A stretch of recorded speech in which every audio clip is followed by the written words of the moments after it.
All right, welcome everybody to my GDQ submission video for Sonic Heroes Team Rose. What I have pulled up right now is my speedrun of Team Rose in 30 minutes and 17 seconds. It's the current world record. And I would like to start off by saying this game has not been at an in-person GDQ marathon since 2015. And the last time it was also Team Rose, done by Darkspine Sonic. And I believe at that time, the world record was about 4 minutes slower than it is now. So the game's come a long way, and the category has a lot of insane new skips now that I would love to show off. So I'm going to just commentate over this run here and sort of explain everything as best as I can. Team Rose is the shortest of the 4 teams, and it's one of the 3 teams that is very heavy on what we call bot boosting, which is a huge skip we do to skip huge chunks of levels. And we're going to be seeing the first one pretty early on in Seaside Hill. However, this first stage here is called Seagate, and it is meant to be a tutorial level where it shows you how to play the game. Ironically, it ends up being one of the more difficult levels in the run because there are a ton of text boxes that you have to mash A to get through, and there's no speed cap to how fast it lets you mash through them. So you have to mash as fast as you possibly can while platforming at the same time, and it ends up being kind of a game on its own. Like, it doesn't play like any other stages in the game, and you're constantly having to switch up your hand grip just to go back and forth between playing the game and mashing, and it's pretty cool actually when you optimize it. I know a lot of people give this level a lot of flack, but I actually think if you know what you're doing, it can be a really fun stage. And you can also see one thing about it is it's pretty vertical. A lot of the stages in this game tend to revolve around, usually the levels are like flat, and so the idea is you want to like just keep speed as much as you can and not slow down. However, with the way this stage is kind of set up, it's more about skipping these tutorial sections where you're kind of supposed to kill all the enemies and then open the cage with the spring inside and work your way up. One workaround that you saw pretty much used like 4 or 5 times there was using Big's belly flop into Cream to get enough height to just get past the springs altogether. So that's one strategy we use in Seagate. So I mentioned Seaside Hill. We're going to be seeing our first bot boost. What you need to know about bot boosting is it's just a trick we use where we hit Amy out of the flight formation on the same frame we touch the ground. So I'm going to fly into this guy, and Amy's going to take damage as soon as I hit the ground, and it's going to put the game in a weird state where it thinks Amy is still part of flight formation even though she isn't, and she got hit onto the ground. And what we can do with that is jump off of a ledge and put a wall between wherever the speed character landed and wherever we are, and the game will throw us off perpendicular to the wall in with a ton of speed. That's essentially what you saw there. And we do that all over the run, and they're all very precise, and they're all very different too. The setup changes pretty much every time we do it. This one that I just did is actually the newest one in the route that I'm doing. So it's one of the more difficult ones, and a lot can go wrong. Luckily though, if I land over on that beach area, then I save probably around 30 seconds doing that over taking, normally you would take the bobsled section before that, but we save around 30 seconds, and that's pretty much like par for the course when it comes to bot boost. They're usually saving around 30 seconds to even a minute in some cases. And we're going to be seeing a lot more of those, and I'll kind of try to explain what makes each one so different. For right now, we're on Ocean Palace. This one's a little bit more movement oriented than the last 2. We're not just skipping through half of it. We kind of have to break down these doors and they are kind of tricky to get through quickly. There's a lot of different strats you can use to break these doors fast. One of the ones you saw me do is 2 belly flops with an umbrella cancel in between. That's pretty reliable to do. And we're coming up on the second bot boost here. This one is similar in that we use an egg pawn to hit Amy, although we have to lure him over to this spot. So I get close enough for him to notice me, get into this spot, thunder shoot him with big so that it makes it easier to hit Amy specifically, and then jump off of the ledge, and it should shoot me right over to where the goal ring is. And I actually arrived at that section so fast that the pillars didn't have time, or I like skipped by the trigger that tells the pillars to collapse and kind of show me where the goal ring is. That's why it was hidden off behind that wall, and I could just go right through it.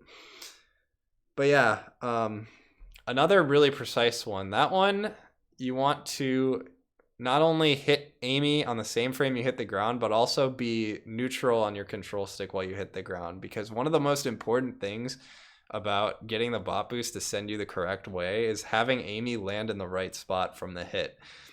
And if you're holding any sort of direction when she gets hit, it could throw everything off completely and send you into a kill plane. So they are very picky about how they want you to do them, I guess.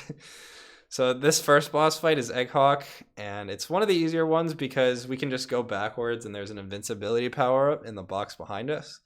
So what I do is a ground excel back to the box. That's something I haven't explained yet. You've been seeing me belly flop with big into Amy, and then she takes off really fast. That's what we call a ground excel. So we just do that backwards, grab that invincibility power up, and we don't really have to be afraid of taking damage from Egghawk. That's why I kind of was able to just stand right next to him and spam B. So pretty easy fight there. This next stage, there are no bot boosts. Actually, these next 2 stages, there are no bot boosts that we do. They're more movement oriented. However, there are some cool skips that we do end up doing. For instance, in this level, there are 2 bridges that we end up skipping past, and they could be pretty tricky to pull off, so I'll explain those as we get to them. This one starts with a little bit of an auto-scroller. We can land here, and there's a lot of downhill sections here, and it's faster to it's faster to roll downhill in this game. So you're gonna see me doing a lot of rolls there. One thing specifically about Amy is that I have to pause roll, because if I try to, there's a bridge skip there. I just used my hammer through the laser wall there. That's pretty tough to do. But yeah, if I try to unroll with Amy, she'll do this hammer animation that slows you down completely. So that's why you see these little pauses that I'm doing, is I'm actually rolling, and then in order to unroll, I have to let go of B in the pause menu. If I try to let go of B in the game, that's how I end up slowing down. And then there's the other bridge clip there. I just go right underneath where the bridge is upright on the other side, and then just clip under the bottom of it. Here I'm setting up for a door clip. Yeah, I don't quite get it. That was close though. So in this game, you can roll through doors with Amy if you have enough speed. It's very difficult to do though, especially with Team Rose, because Amy happens to be one of the slowest speed characters. So getting enough speed to clip through the doors requires a lot of setup. And also, all of the doors in the game vary in how thick they are. And the thinner doors obviously are easiest to clip through. That one right there in Grand Metro is pretty difficult too. That one would save around 5 seconds if you get it. So I think it's worth to go for. Unfortunately, I didn't get it in this run.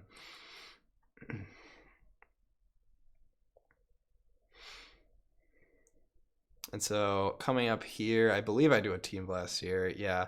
So there's a robot on the other side of the door in addition to these 3 in front of me. So a team blast is a good option to get rid of them all right away. Something that we started doing more recently after this run was done was routing out checkpoints in the stage so that I get both of them as cream so that I arrive at that section with level 2 cream. And level 2 cream, her thunder shoots are extremely powerful. They just one-shot all of the enemies. So if you know that and you route in getting both of the checkpoints up until that point with her, then you can actually save doing that team blast, which is around 5 seconds again, I think. Or maybe a little less, I can't remember. But pretty cool optimization that we recently found out about. All right, and then power plant here, it starts with an elevator that you can skip using a 3-frame trick. I know I miss it in this run, and I'm still a little upset about that. But it saves around 10 seconds. You'll get the idea here, though. Basically, I go through these speed rings in flight, and it gives me almost just enough height to make it up. You have 3 frames at the end there to get what we call an emergency flight with cream to get just that extra bit of height that I needed. And I actually do get it there. So I get a decent backup, actually. You saw what the trick is kind of supposed to look like. I just needed to get that emergency flight the first time. The way I did it right there actually still saves probably around 5 seconds, I would say. So not too bad. And yeah, power plant, otherwise pretty standard stage. A lot of moving upwards, kind of like Seagate.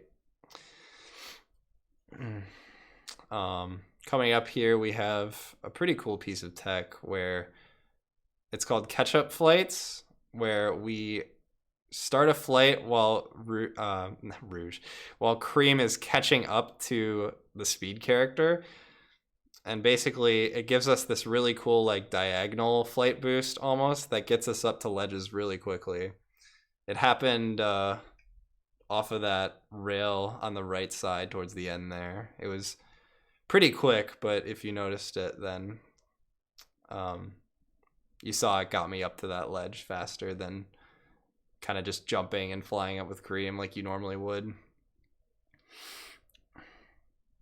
Okay, and then this is the first team fight in the run. So all of the teams fight 2 of the other teams in each of their runs. This is the first one for Team Rose. We fight Team Sonic. And all of these fights have quick kills that you can do. For this one, we're just going to walk backwards and break the boxes behind us. And in breaking the boxes, we put out a hitbox that Team Sonic is programmed to jump over. And that's why they jumped right over us and fell off the stage. That one is one of the tougher ones to do, actually. It doesn't look like it, but there are some team fights where the strat is literally to just hold to the right or hold to the left, and the team is just like programmed to run off the stage. It's really funny. But that one actually is more precise than it looks, so good that it went well there. And now we have the casino levels. This one is really quick here, Casino Park. Normally it takes just over 50 seconds. One of the coolest, probably the coolest thing that we do in this stage is right at the end. We abuse the way that pinball physics work in this game. So basically, when you switch characters while you're on a pinball table, instead of your characters snapping to wherever you are like they normally do, you actually teleport to wherever they are. So right at the end, what we can do is thundershoot Amy all the way to where the goal ring is, wait for her to land next to it, and then switch to her. And it looks like the stage just kind of ends, like I warp to the end. But that's what's happening, is I'm going to be shooting her where the goal ring happens to be. And that's coming up in a few seconds here. Most of this stage isn't too much to explain, just kind of making our way over.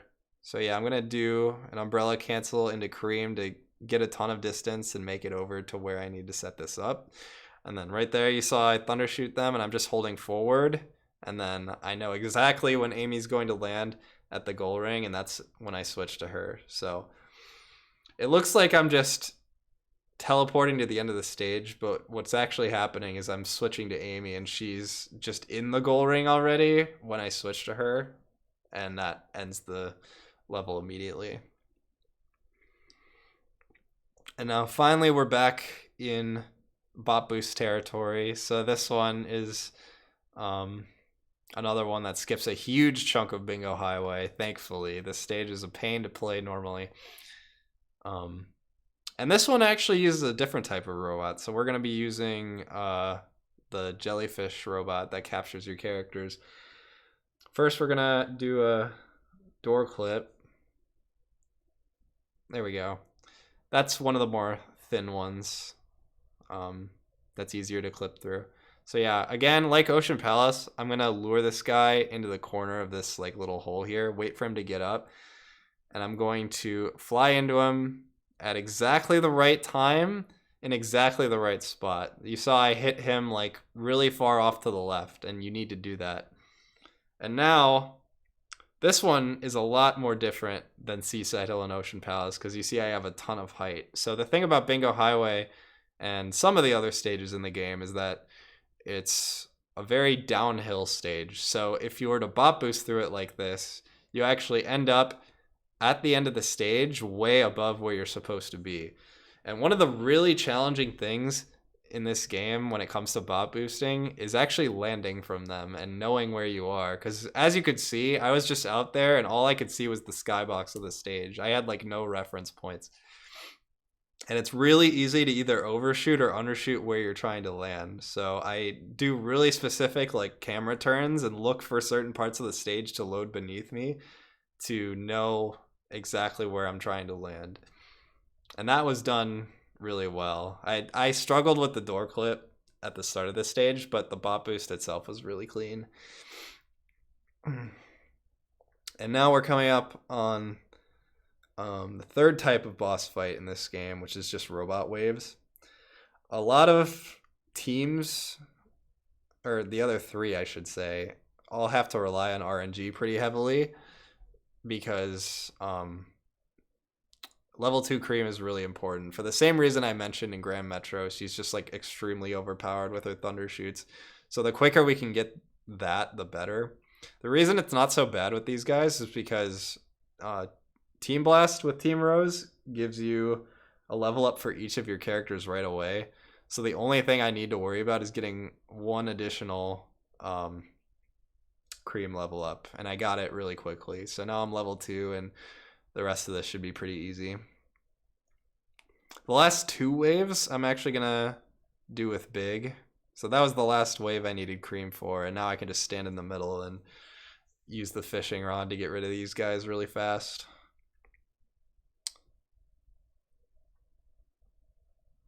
Ideally, the stage isn't an auto-scroller, but if you play it perfectly, it should be.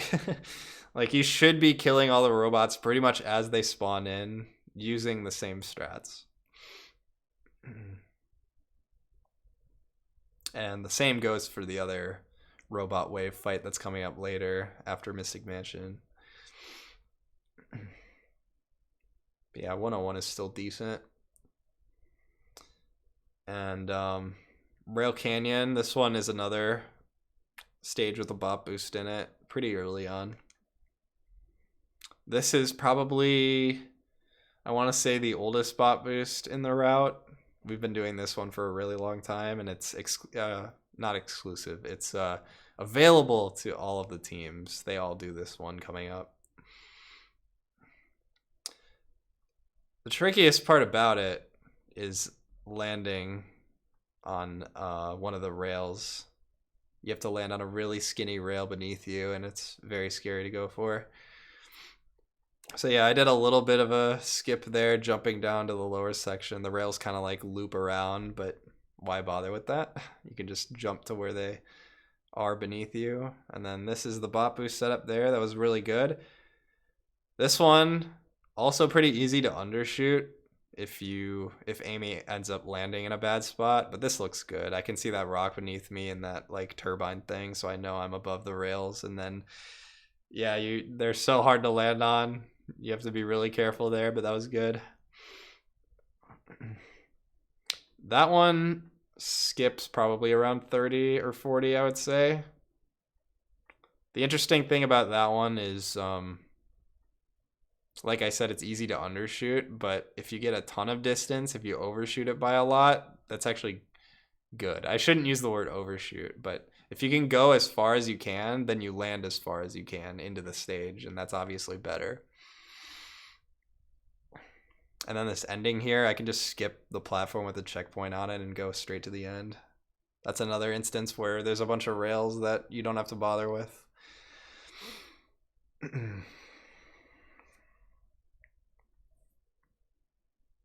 And then Bullet Station, this level does have a bot boost. However, I don't go for it yet because it is very difficult to do. I've only gotten it a handful of times, even in practice. But one day this will be part of the route. Instead, what we do is an even sillier trick called power flying, which is something that only Big and Vector can do.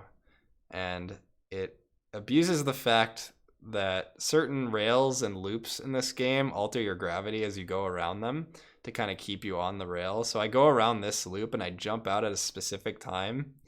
And what I start doing is called power flying. So Big obviously has his belly flop move that he can do.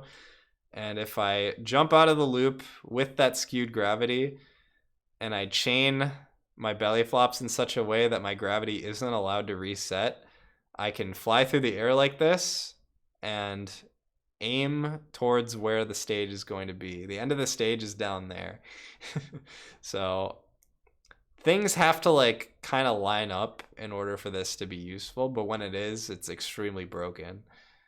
Like the fact that that loop is where it is and the end of the stage is where it is and there's no kill planes in between means that I can fly there like that. That ends up losing around 30 compared to the bot boost I was talking about. So if someone were to be able to get that bot boost, they would save 30 over that flight. But like I said, that's for another day. That bot boost is very, very difficult.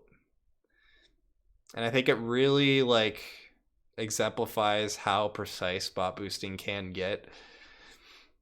You know, because you have to like lure the enemy to a certain spot, have Amy land in a certain spot down below. There's like a bunch of spots where she can accidentally land and it's not going to work. And then you have to activate with the wall in between you and Amy, and it's like really hard to set up. So yeah, it gets really insane. All right, Albatross. This one's a lot more involved than Egg Hawk. This boss has 3 phases to it, and they all end pretty quickly, ideally. That first one was good. The second one should end right here, and I should be getting a 27 here. This last phase is just 1 fire dunk.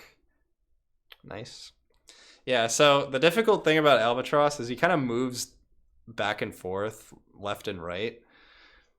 And if anything goes wrong in that fight, suddenly he's going to be in a different position horizontally than you're used to.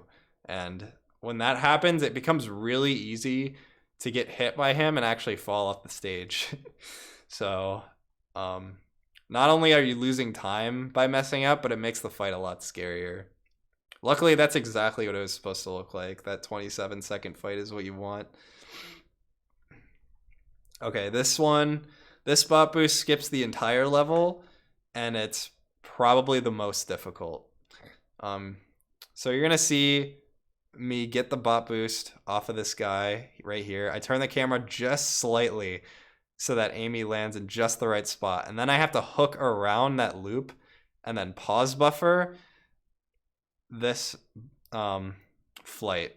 So you saw me fly across the level there so fast that I had to continually pause the game over and over again to make sure I don't overshoot this platform I just landed on. So I have to, while I'm pausing, use certain cues in the stage to know what's below me, and then thundershoot to cancel it right above where I need to land. And if I overshoot, I'm dead. If I undershoot, I'm dead. So and I'm moving at like the speed of light. So it's like insanely difficult.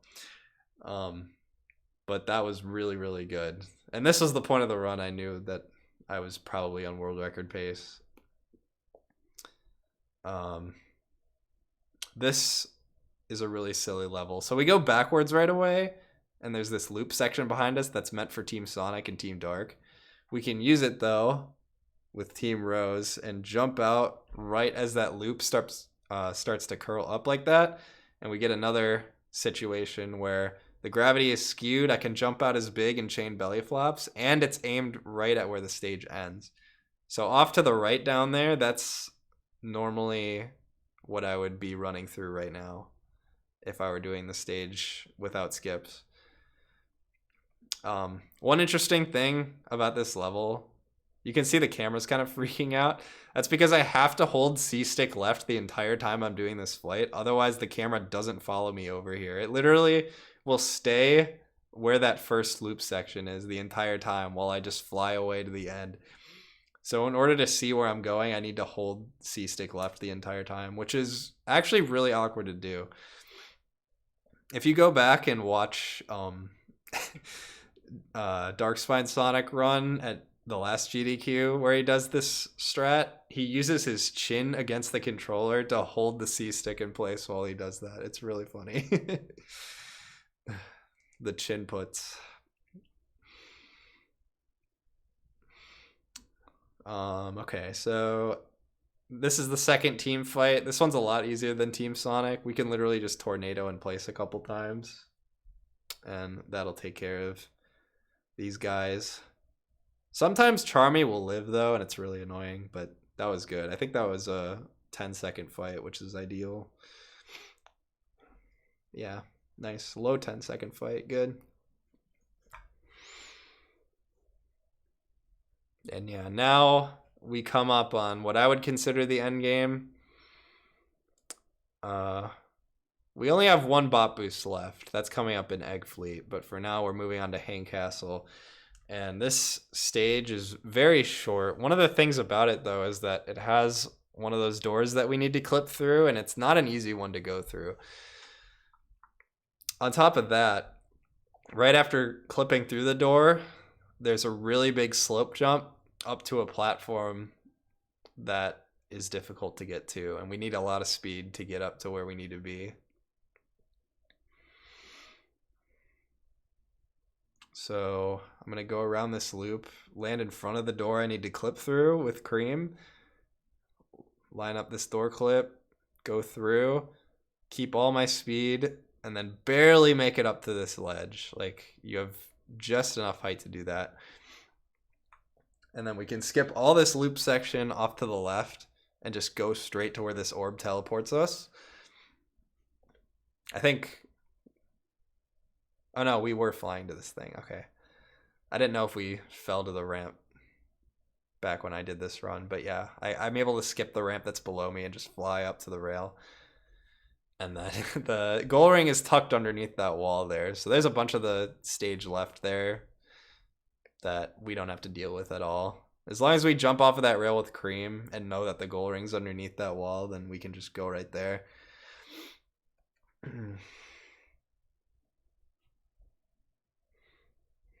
Alright, so Mystic Mansion.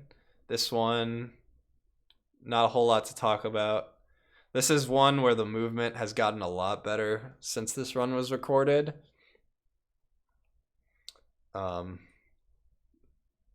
Basically, Team Rose had like a tournament last November, and a lot of stuff got modernized because everybody was playing the game.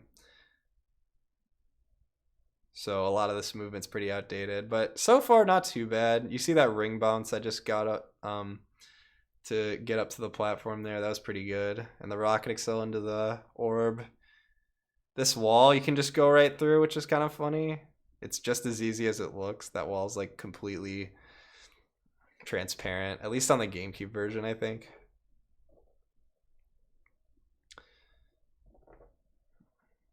And yeah, this bobsled section is pretty easy. One thing I did to enter the bobsled section from far away was thundershoot into it. So the trigger to start this bobsled is actually able to be touched with a thunder shoot from far away, which is pretty cool. It like drags you to it. And then here I do a really fast umbrella cancel. I don't have a lot of room to work with there to do that one. It's a little scary to go for, but I got it. And yeah, 108. With all the stuff that's been found, you can get that stage under a minute, actually. That one's been worked on quite a bit in the last few months.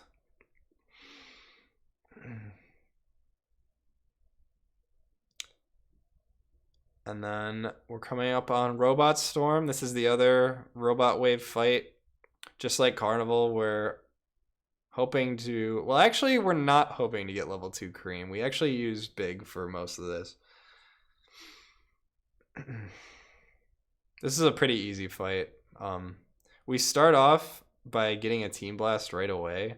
So in the top right, you can see my meter building really quickly. The reason that's happening is because I'm using what's called a Team Blast glitch, where I thunder shoot and switch characters on exactly the same frame. And that gives me like a thunder shoot basically every single frame that builds my meter. And again, the reason I need a Team Blast is because it gives everyone level 1 right away. And that's what gives me this fishing rod that I'm using.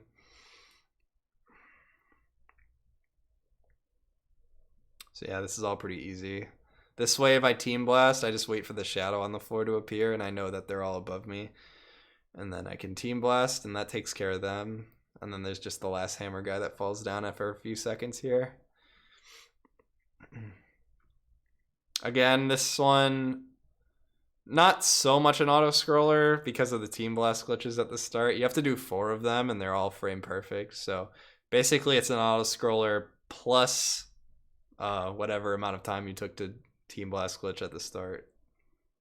But that looked pretty good. This is going to be, yeah, sub 50. Sub 50 is very nice. That's what you like to see for that.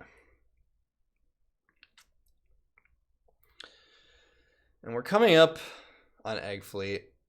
Like I said, this one has the last spot boost in the run, and it's one of the scarier ones. It functions very similarly to Frog Forest, where I need to pause buffer because I'm going so fast that I need to know when to cancel it. And it is extremely easy to overshoot and undershoot. The only frame of reference I have is the ships that are off in the background, which I'll point out when I get there. The beginning of the stage isn't too bad, though. We start with this rail section, and there are going to be rainbow rings I jump through. There is a really insane glide you can do with Big to skip these rainbow rings, but it's pretty difficult to do, so I just take them. We get this hammer jump down to the rail, and we do a really big jump off to this platform. Oh, okay, this bot boost is interesting too because we don't use an enemy necessarily. We use a turret that's firing at a constant rate. So what I'm going to do is I'm going to get above a certain tile on the ground and wait for this cannon to shoot. I'm going to wait for the bullet to leave the screen. That's my cue to drop down into it. And then I land on the same frame that Amy gets hit. Here I'm pause buffering, and I look at that ship in the bottom left right there.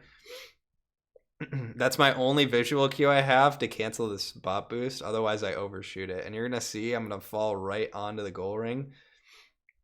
And if I land anywhere further beyond where that goal ring is, there's nothing to land on, and I just die. I can undershoot that one and live, but I end up losing a lot of time because the further back that I undershoot it, the more of the ship, the more of like the final ship in the level I have to climb up. And on a run like this, like every second matters. So I got really lucky to land right on it there.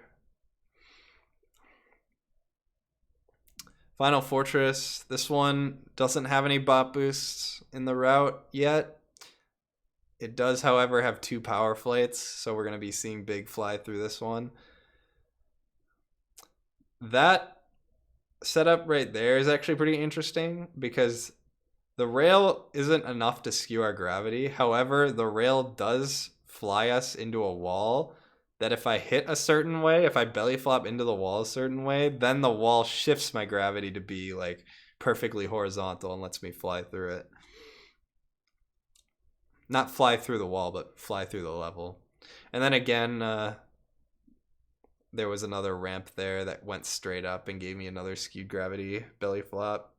So I'm just using the skew from that to go all the way past this part you see off to the left here. And I'm going to go all the way to these rails, and this is basically where the level ends. There's a really scary loop skip you can do here. I take it in flight because I'm a little baby. But you can jump really quickly through that loop with Amy. It's like pretty seamless if you do it as fast as you can. But yeah, I got both of the power flights there. That was good. And now we come up on the final boss. This is Egg Emperor. And we're going to be using level 2 Cream again to drain his health as fast as we possibly can. So in order to get Cream to level 2, the first thing we need to do is get past Egg Emperor and grab the flight power up that's behind him when he spawns in. And then there's going to be a second flight power up in a balloon above the stage that I'll point out. But level 2 Cream deals with this boss really fast.